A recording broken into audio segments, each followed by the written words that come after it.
दूसरे अध्याय का शुभारंभ ही भगवान की डांट से होता है।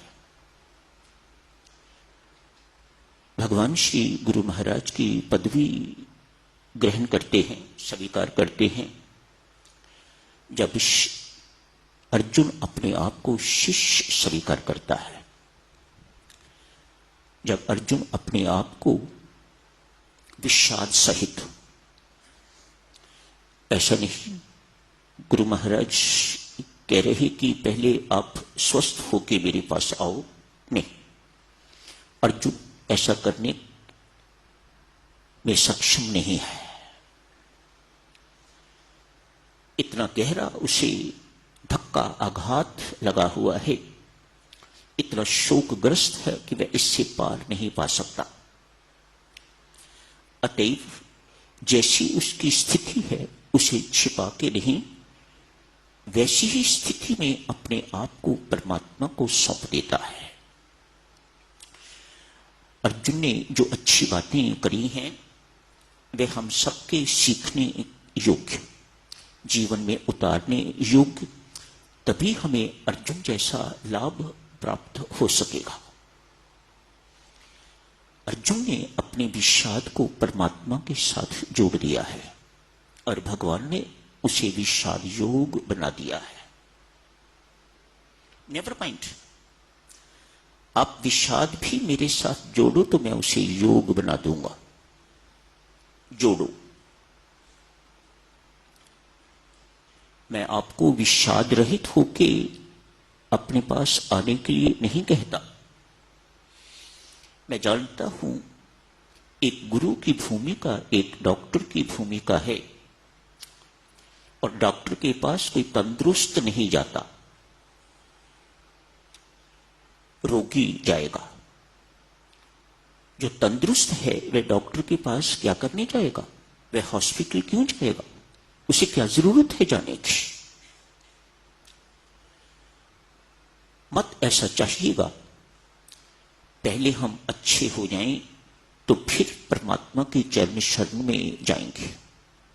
बहुत देर हो जाएगी, समुद्र की लहरें उठनी बंद हो जाएंगी, तब हम स्नान करेंगे तो जन्म जन्मांतर युग युगांतर आप कभी स्नान नहीं कर पाओगे। इसलिए समुद्र जैसा है आप वैसे ही उसमें कूदिएगा तो स्नान करके निकलिएगा। अर्जुन ने अपने जीवन रथ की डोरी भगवान को सौंप दी है। जो जो बातें अर्जुन ने करी हैं इस लाभ की प्राप्ति के लिए मेहरबानी करके उन्हें ध्यान दीजिएगा उन पर। एक तो उसने अब शिष्यत्व स्वीकार कर लिया है। मैं आपका शिष्य, आप मेरे गुरु महाराज। मात्र इतना ही नहीं, मैं अपने आप को आपके श्री चरणों में प्रपन्न समर्पित करता हूं। मेरे जीवन की रथ की बागडोर आप संभालिएगा, मेरे सारथी बनिएगा। भगवान बने हैं, नहीं सोचा कि ये कितना छोटा काम मुझे ये दे रहा है करने के लिए। कहां भगवान, कहां मैं और कहां एक सारथी, रथ हाँकने वाला। लेकिन चूंकि अर्जुन समर्पित हो चुका हुआ है और समर्पित के लिए हर कुछ करना मेरा वर्ध है, मेरा प्रण है, इसलिए अर्जुन मैं तेरे जीवन रथ की बागडोर संभालने के लिए तैयार हूं। तीर चलेंगे, मेरे से होते हुए तेरे पास जाएंगे, मुझे पहले लगेंगे। मैं उनको रास्ता दूंगा तो तीर तुम्हें लगेगा, मैं रास्ता नहीं दूंगा तो तीर तेरे तक पहुंचेगा नहीं। ये गुरु की भूमिका है।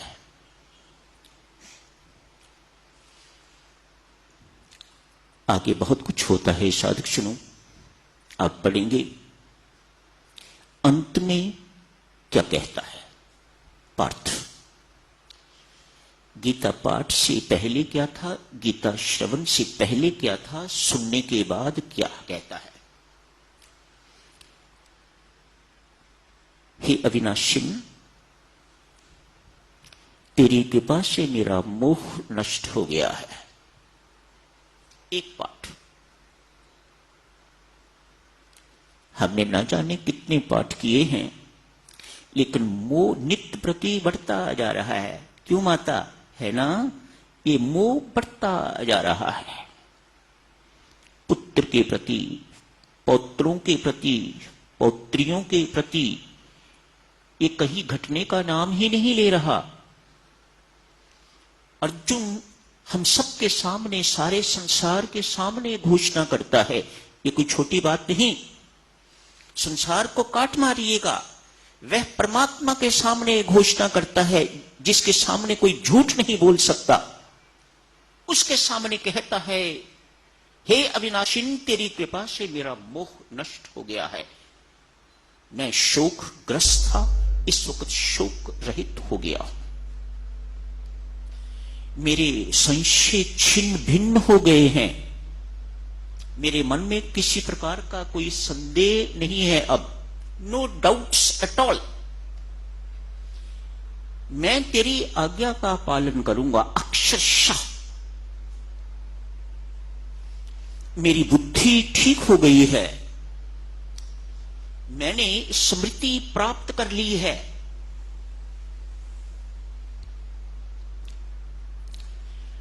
अर्जुन ने अपना जीवन सफल कर लिया। अर्जुन को खड़ा हुआ देख के, युद्ध करने को तैयार, सब कुछ छोड़ चुका हुआ, फिर धनुष बाण हाथ में ले लिया है और युद्ध करने के लिए तैयार देख के तो संजय अपना मत प्रकट करता है। राजन, धृतराष्ट्र को संजय सारा हाल सुना रहा है। अंतिम श्लोक, हे राजन, जहां योगेश्वर श्री कृष्ण है और धनुर्धारी अर्जुन धनुर्हीन नहीं, धनुर्धारी अर्जुन मानो जहां परमेश्वर कृपा है,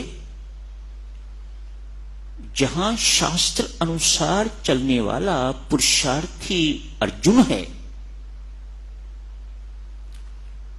वहीं श्री, वहीं विजय, वहीं समृद्धि, वहीं नीति,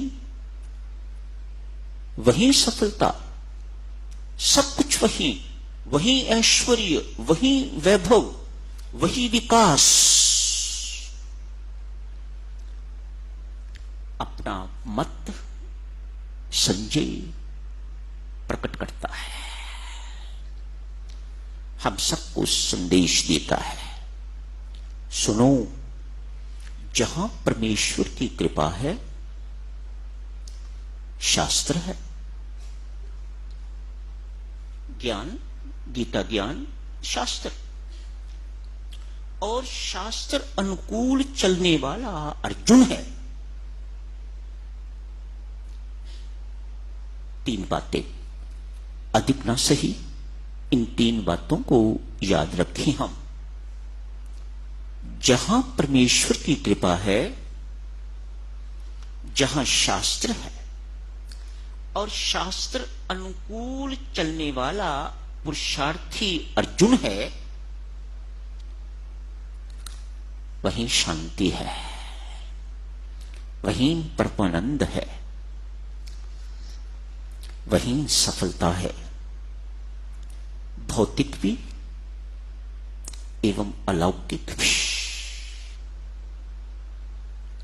मुक्ति की प्राप्ति उसे ही होगी, लौकिक लाभ उसे ही होंगे, अन्यथा इसके विपरीत जिंदगी भर टक्करे मारते रहिएगा, सफलता कहीं पास नहीं आएगी। भौतिक सफलता थोड़ी बहुत हो भी सकती है, लेकिन अलौकिक सफलता से बिल्कुल वंचित रह जाओगे। तो समय हो गया है, आज यहीं समाप्त करने की इजाजत दीजिएगा। धन्यवाद। परमात्मा कृपा कर थोड़ा सुने, थोड़ा पढ़ें, अधिक अपने जीवन में उतारें, इसी में कल्याण है। अधिक पढ़ने सुनने में नहीं,